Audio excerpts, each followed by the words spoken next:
Hey Grant, how you doing? I'm good. How are you, Bob? Congrats on your Butkus thing.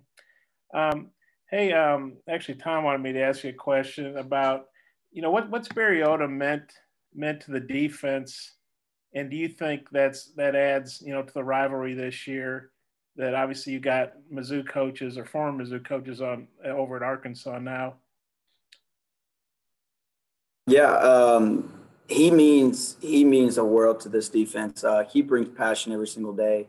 I've said it earlier in the year before we even got into the season. Like he's just a different guy. You can tell he cares a lot about us. It definitely brings something to this rivalry. It brings some to this game, just because we know he's from there. It's the same thing with Coach Brad Davis, Coach Sam Carter, Coach Mike Shear, everybody. Like we want to go win the game for them. But more importantly, we want to just win the game. Like it's a week where we want to go and win the game just because it's for us too. We haven't won the game since 2015. I've never beat Missouri, so it's something we want to do. Have those coaches' emotions been any different this week in getting ready for Missouri? What do you think the game means to them? It means the world to them. We want to beat Missouri just because they're Missouri, we're Arkansas. But they're business guys. Coach Pittman, he's really big on 1-0 every single week. We want to try to focus on the game ahead of us. So this week we're focused on Missouri, and we want to earn respect when we go out there and do it. Thanks. Trey Biddy. Yeah, Grant. I was hoping you could comment on Larry Roundtree, the running back there, and also what was your reaction with Rakeem deciding to opt out with just 11 days left? Yeah. So the first one, Larry Roundtree. I've actually met him a couple of times and talked to him a couple of times because we're both on the board for SAC representatives or the football leadership committee. He's a good guy, really good running back, runs super hard. They have dynamics with him and number one. They change it out a bit, but Roundtree's one of those guys who's going to be playing on Sundays. He runs super hard within the tackles. He has good enough speed and really good jump cut to be able to get out and make you miss. But he's somebody we got to be able to get pressure on and be able to get in the backfield. So it's harder on him. We got to be able to put pressure on their O line. We got to be able to just play on their side of the ball to be able to slow him down. If we don't do that, then he's going to be able to get ways with what he wants to do. So we got to be able to cut him off and try to minimize him as much as we can. Rakeem. It's a situation here where I'm one of my best friends is Rakeem Boyd. So everybody has to be able to handle this kind of situation their own way. Everybody could say shouldn't have done this or should have done this, but he's got to do it what he thinks is best for him in his career. I hope him the best. I'll be here for him every single second of the day. So we're going to focus on us from here on out.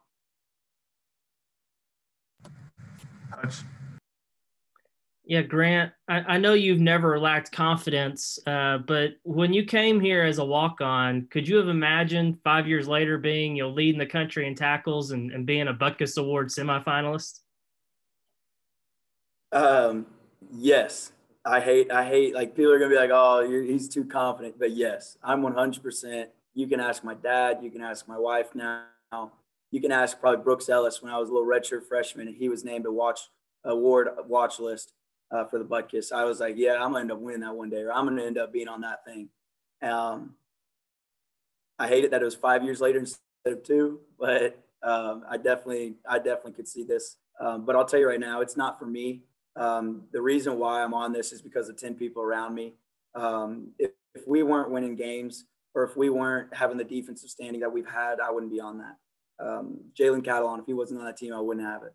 Bumper Pool, John Marshall. So I'm just a product of what the people are around me.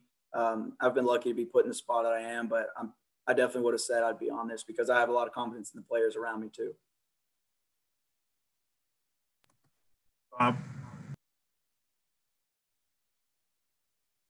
Yeah, Grant, Eli Drinkwitz, the Mizzou coach, he's an Alma Airedale.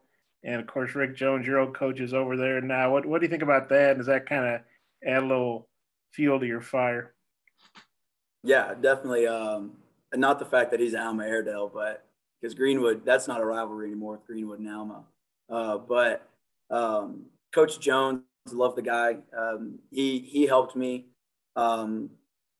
be who I am today, but I'm hoping Saturday to show him that what he helped make is not a good thing for them.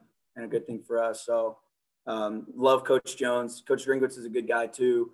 I met him a couple of times growing up when he was at A-State, and when he would come and recruit like Drew, or when he would come meet with Coach Jones. So they're great guys. I look forward to talking to them after the game. Hopefully I'll be the one smiling. So we just got to go from there. But both really good guys, and wish them the best of luck in their careers, and just excited to see them, I guess. You know, I haven't polled all the Arkansas fans. I know this is a trophy game. They don't seem like they're that excited about it. What is this? Is this a rivalry to the players, or if not, what is it going to take to make it more of a rivalry, do you think? Well, first off, we have to win. Like we have to go out there and win. We haven't won since 2015, so like we got to earn respect. Any rivalry, if a team gets beat so many times in a row, no one's going to think it's a rivalry, even the team that's losing.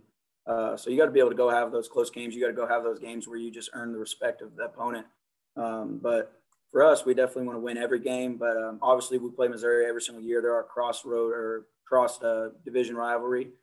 So we're definitely going to treat it as such because we play them every year. But I know there's a lot of people on the team that want to beat Missouri, so I'll take that. Trey.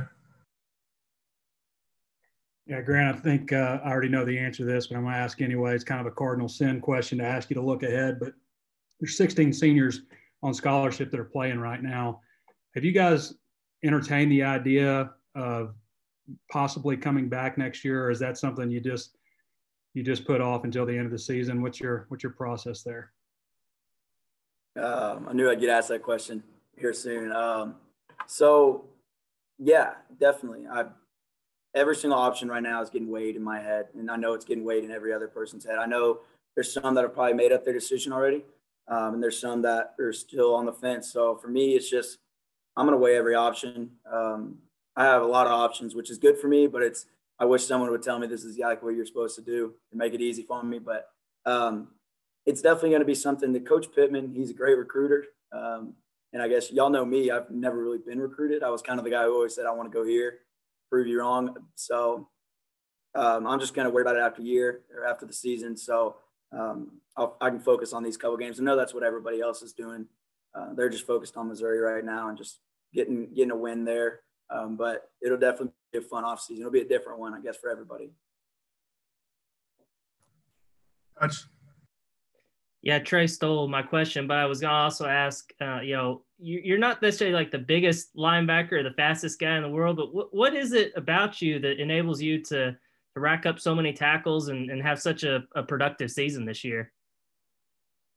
I like to say I'm really smart. I'm really fundamentally good, and I'm in the right spot whenever it's needed to be there. I'm pretty shifty. A lot of people I'm a little bit I may be a little smaller, but I hate when people say small because I'm literally a half an inch smaller than Nick Bolton. I'm literally this is the amount smaller I am than him. And it's a joke for linebackers, I guess, but I weigh the same weight as him. I guess I'm smaller in everyone else's minds, but the best way to get to the ball is not get blocked and be able to not let linemen. I'm shifty. I'm a little slippery. I guess Pittman always kind of calls me. He's like, you're slippery. But my biggest thing is I like to say that I'm really smart. I like to play the game before it's played already. I like to be on their side of the ball, knowing what they're going to do. So I like to use my instincts. I'm real instinctual, but like I said, the only reason why it's been a great year is because of people around me. They're doing a heck of a job. I'm telling you, Jay Marsh deserves any award that can go to defensive tackle because he's done really good this year, and he's what's made us good. Bob. Yeah, Grant, kind of a two-parter. It's interesting you bring up Jonathan Marshall. Just what's impressed you so much about him? Because he's getting double, sometimes triple teams, still made a lot of plays. Yeah. What's impressive about him is he literally is probably the strongest person I've laid my eyes on. Anybody who thinks that guy's not in the weight room after they see him or watch him play is just somebody who doesn't know him at all and doesn't know anything about football. Because that guy can be able to move people who are bigger than him. He does it really easily. So, and the thing that he's gotten really good at is he's been in the same situation as me, is where we've had different coaches over the past 5 years, And he's been able to take every single thing from each of them and be able to build his craft and perfect it to where he is now. And that's what I think both of us have done is we've taken little tidbits from each coach that's really worked for us, and we've moved it and we've connected the dots with the next coach. He's done really good with that. But I think now he understands defense more than he ever has. And as a D lineman, to know like what the guys are doing behind you, that's really big because you know where you can mess up if you're to go too quick. You know where to be, where if they were to mess up, you know how to make them right. So that's why he's doing really good. And what was your second part about it? I covered the games remotely, so I listened to them on the radio, and they play that border rival, whatever this thing's called. And when they're done, Chuck Barrett always goes, and this time we got Barry Odom on our side, because Barry's 4-0. Does that kind of, you feel good? You got a little ace in the hole there with your D coordinator. He's never lost one of these games, now he's on your side. Yeah, he's a secret weapon. So he's definitely on our side, and we're glad to have him no matter what happens. And I know Arkansas is going to be glad to have Coach Odom in the long run too, because he's just a good guy no matter what happens after this year, no matter what happens with Coach Odom and Missouri. The way we got him, it doesn't matter. Coach Odom, where he's on our side. So it's really good for us as a team too. Okay, thanks, man. Appreciate it. Yep. Trey. Connor Bazelak, I was wondering if you had a comment on him, the Missouri quarterback, what your thoughts are. Is he a true freshman or redshirt freshman? I don't really. Redshirt freshman. So for a guy who's only in his second year, I guess, but first year playing, you can tell he makes really smart decisions. He knows where his guys are. He knows what coverages are around him. He's a guy he's not going to beat you with his speed, but he's smart enough and knows when to be able to pull it and knows when to run the ball if he has to. I give my hat off to him just because he's done a good job his first year starting. Like he's won a couple games there, and he's in the SEC, so knowing he's playing good cover or good teams no matter what. I don't care if it's East or West; they're playing good teams, and for him to do that in his first year, especially with a new coach, new system completely, he's done good. We have to affect him if we're going to be able to win the game. We have to make him move. We have to get him down on the ground.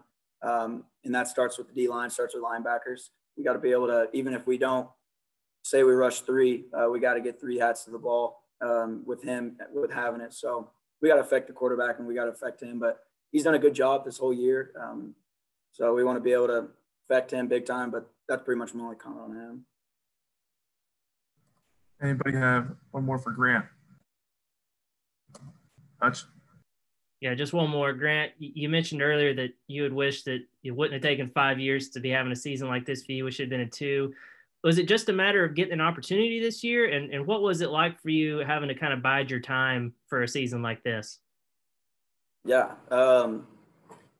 Well, let's look at the 2 guys who are in front of me in my career. So Dre Greenlaw is now the starting will linebacker at 49ers. And then we'll look at Scooter Harris, who now just got activated for Green Bay Packers. So I guess you could say it finally just had to come and had to wait. And hopefully I'm going to be there here soon. But it was rough. It was hard to sit there and be able to just know, like, I could be playing, like, I can do this. It's just seeing like how people are playing. I was like, okay, I can do that. But being able to learn from those 2 guys right there with Scooter and Dre, just being able to learn from them and seeing what they did really good and what they did bad and what they tried to do to fix what they did bad. It really helped me become the guy who I am now, especially on the field, and especially how I handle myself off the field and just how they watch film and how they study. Like me and Dre would sit there and we'd talk about certain things like that before games. So it definitely was hard to see that, like, my opportunity was just getting longer and longer away.